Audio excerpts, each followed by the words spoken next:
Welcome to LitWErnest, the podcast where we dive into the world of literature and explore the most fascinating works of art.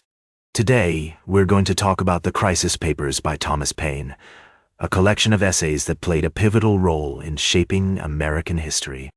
Published between 1776 and 1783, The Crisis Papers were a series of pamphlets written by Thomas Paine to inspire and motivate the American colonists during their fight for independence against the British.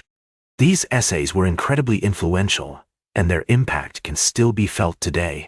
So, let's dive in and explore why the Crisis Papers are significant in the literary canon and how they have influenced literature and culture. The Crisis Papers relate to several major literary traditions, including the Enlightenment and American Romanticism. Paine was heavily influenced by the ideas of the Enlightenment, which emphasized reason, individual rights, and democracy.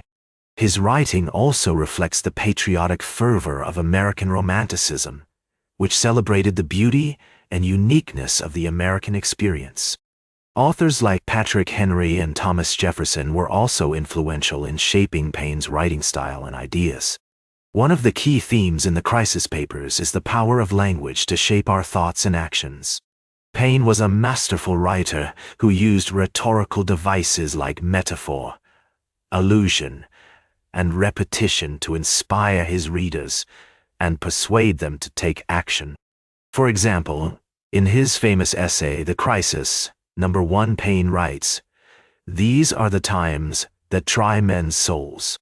This phrase has become an iconic expression of American patriotism, and it's a great example of how Paine used language to create a sense of urgency and purpose.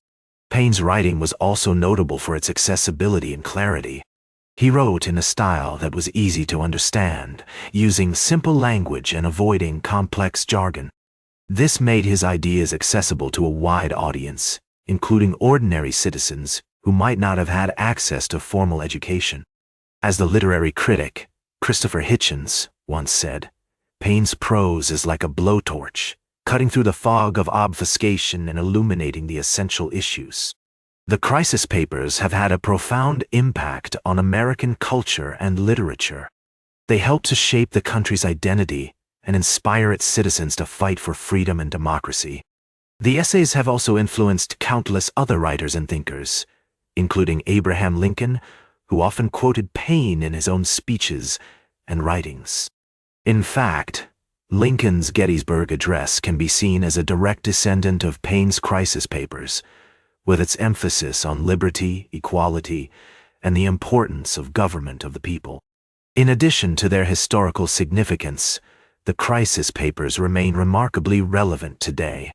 They offer insights into the human condition, exploring themes like courage, perseverance, and the struggle for justice. As the literary scholar Eric Foner has noted, Paine's writing is characterized by a profound sense of empathy and compassion, which allows him to speak to people across time and space. The Crisis Papers have also been adapted and reinterpreted in various forms of media, including film, theater, and music. For example, the musician Bob Dylan has often referenced Paine's ideas in his songs, and the filmmaker Steven Spielberg has used Paine's writing as inspiration for his movies about American history. In conclusion, The Crisis Papers by Thomas Paine are a foundational work of American literature that continues to inspire and educate readers today. They offer a powerful example of how language can be used to shape our thoughts and actions, and they remind us of the importance of standing up for what we believe in, even in the face of adversity.